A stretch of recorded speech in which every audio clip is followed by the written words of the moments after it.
জয় জগন্নাথ। তো কালকে ছিল জগন্নাথ দেবের স্নান যাত্রা মানে চন্দন যাত্রা, আর আমার খুবই ইচ্ছা আসলো চন্দন যাত্রা বা স্নান যাত্রা যাই হয় এটা আমি একটু সামনের থেকে দেখুন। ছোটোর থেকে এই স্নান যাত্রাটা আমি বেশিরভাগ টিভিতে দেখছি, বড় হওয়ার পরে ফোনে দেখছি, কিন্তু কোনো সময়ই আমি সামনের থেকে দেখছি না কীভাবে রিচুয়ালসগুলি হয়, কীভাবে স্নান যাত্রাটা হয়।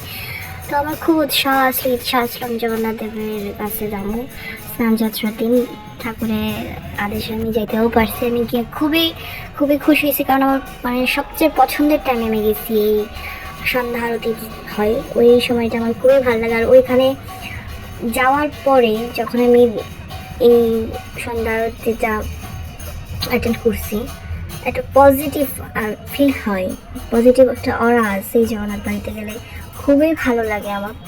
মানে পছন্দের যদি কোনো কিছু থাকে এই আগরতলা শহরের মধ্যে একমাত্র আমার জগন্নাথ দেবের এই মন্দিরটা পছন্দ, যাওয়াটা পছন্দ। আর ওই জায়গাতে গেলে আমি একজনের ভীষণভাবে মিস করি, এটা হচ্ছে গিয়ে আসে আমার প্রিয় বান্ধবী। আমরা ফেভারিট প্লেস ধরতে গেলে জগন্নাথ বাড়ি, আর আমরা বেশিরভাগ মানুষ জগন্নাথ বাড়িতেই দেখে। তো অনেকের একটা কথা আছে যে আমরা কি যাওয়ার মতো জায়গা শুধুমাত্র জগন্নাথ বাড়ি। হ্যাঁ, আমরা যাওয়ার মতো যদি কোনো জায়গা থাকে আগরতলা শহরের মধ্যে, একমাত্র আমরা জগন্নাথ বাড়ি যেতেই পছন্দ করি, কারণ ওইখানে যাওয়ার যে শান্তি আমি মনে করি না অন্য কোনোখানে বইয়ার টাইম ওয়েস্ট করার কোনো দরকার আছে। আমার খুবই ভাল লাগে।